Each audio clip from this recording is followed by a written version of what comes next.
ధీరా దర్శకుడు ఎస్ఎస్ రాజమౌళి తన కుమారుడు కార్తికేయతో కలిసి జపాన్లో ఉన్నారు. వీరితో పాటు నిర్మాత శోభు యాలగడ్డ కూడా ఉన్నారు. ఇక 2022లో young tiger NTR, mega power star Ram Charan హీరోలుగా వచ్చిన blockbuster cinema triple R. ఇక ఆ సినిమా స్పెషల్ షోల కోసం వారు జపాన్ వెళ్లారు. అయితే జపాన్లో తాము బస చేసిన హోటల్ వద్ద భూకంపం వచ్చినట్లు ఎస్ఎస్ కార్తికేయ తాజాగా ట్వీట్ చేశాడు.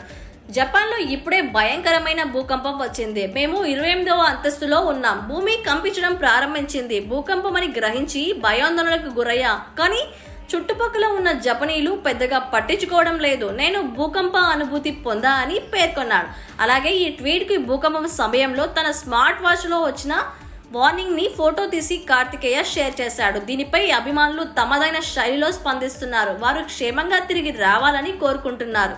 రాజమౌళి తన తదుపరి సినిమాను ప్రిన్స్ మహేష్ బాబుతో చేయనున్నారు. అడ్వెంచర్ డ్రామాగా ఈ మూవీ ఉండబోతుందని రచయిత విజయేంద్ర ప్రసాద్ వెల్లడించారు. ఇక త్రిబుల్ ఆర్ చిత్రం పలు అంతర్జాతీయ అవార్డులను సైతం సొంతం చేసుకున్న విషయం తెలిసిందే. ఏకంగా ఆస్కార్ అవార్డు కూడా అందుకుంది. 95వ అకాడమీ అవార్డులో మూవీలోని నాటు నాటు పాటకు బెస్ట్ ఒరిజినల్ సాంగ్ పురస్కారం దక్కింది.